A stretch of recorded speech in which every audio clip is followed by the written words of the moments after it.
حکومت تھی، اور جب مسلمانوں کی حکومت تھی ہندوستان پر، اس وقت میں انگریز آیا اور رفتہ رفتہ ہندوستان کو اپنا غلام بنا لیا۔ ہندوستان کو آزاد کرنے میں پورے ہندوستان کے تمام لوگوں سے زیادہ قربانیاں مسلمانوں نے دی، کیونکہ مسلمانوں سے انگریزوں نے ہندوستان لیا تھا، چھینا تھا، غلام بنایا تھا۔ مسلمانوں کی حکومت تھی تو مسلمانوں نے سب سے زیادہ قربانیاں پیش کی، اور مسلمانوں میں وہ لوگ جن کے سر پہ ٹوپی اور چہرے پہ داڑھی تھی، ایسے لوگوں کو، علماء کرام کو، دیندار لوگوں کو، ٹوپی اور داڑھی والوں کو انگریزوں نے چن چن کر کے مارا اور گولی سے اڑایا، توپ کے سامنے کھڑا کر کے توپ کو جلا دیا۔ ایسے بے شمار علماء کرام کو شہید کر دیا گیا، اور دہلی سے لے کر لاہور تک جو پاکستان کا راجدھانی ہے، وہاں تک جتنے پیر تھے روڈ کے دونوں جانب، ان دونوں جانب پیر کے اوپر ایک مسلمان کا لاش لٹکایا گیا تھا۔ ہر پیر پر، کوئی پیر مسلمانوں کے لاش سے خالی نہیں تھا۔ مسلمان کو اوپر باندھ کر کے زندہ اس کو نیچے چھوڑ دیا گیا، اور وہ پھانسی ان کو لگی اور وہ شہید ہو گئے۔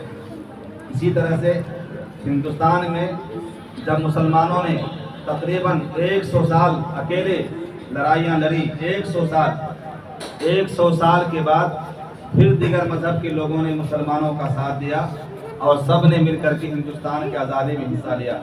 لیکن سب سے پہلی قربانی مسلمانوں نے دی، اور مہاتما گاندھی جو ہندوستان کے باپو کہلائے، ان کے بارے میں یہ لکھا ہے تاریخ کے اندر کہ مظفر نگر یوپی کے اندر ایک بیت المال تھا، جس بیت المال میں 11,000 روپے جمع تھے، مسلمانوں کے غریبوں کے واسطے جمع کیا گیا تھا۔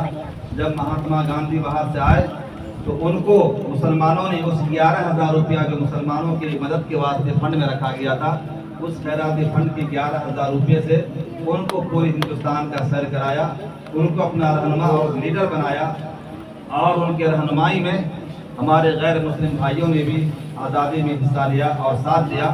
اس کے بعد ہمارا یہ ہندوستان آزاد ہوا۔ ہم فخر کے ساتھ یہ کہیں گے کہ ہندوستان کی آزادی میں سب سے زیادہ قربانیاں کس کی ہیں؟ تو مسلمانوں کی ہیں۔ مسلمانوں نے قربانیاں دی ہیں۔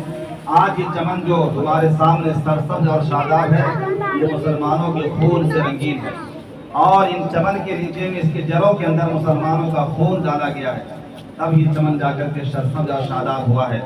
ہمیں آئندہ بھی اگر ہمارے ملک پر کوئی مصیبت آ جائے، یا کسی طرح کا کوئی ظلم ہو، یا ہمارے ملک میں کوئی دوسرے ملک والے اگر ہمارے ملک میں داخل ہوں غلط نظریے کے ساتھ، غلط ارادے کے ساتھ، تو آج بھی مسلمان اپنی جان کی قربانی لگانے کے واسطے تیار ہے، اور اپنے ملک کی انشاءاللہ حفاظت کرے گا۔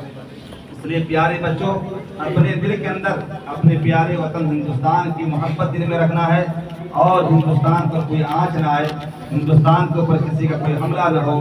ہم سب اس کے لیے ہمیشہ تیار رہیں، ہندوستان کو محفوظ رکھیں، یہاں کے قانون کو محفوظ رکھیں، یہاں کے آئین کو محفوظ رکھیں، اور جتنے بھی لوگ ہندوستان میں رہتے اور بستے ہیں، خواہ کسی مذہب کے ماننے والے ہوں، وہ سب ہمارے بھائی ہیں۔ ہم کو سب کے ساتھ پیار محبت کے ساتھ، الفت کے ساتھ رہنا چاہیے۔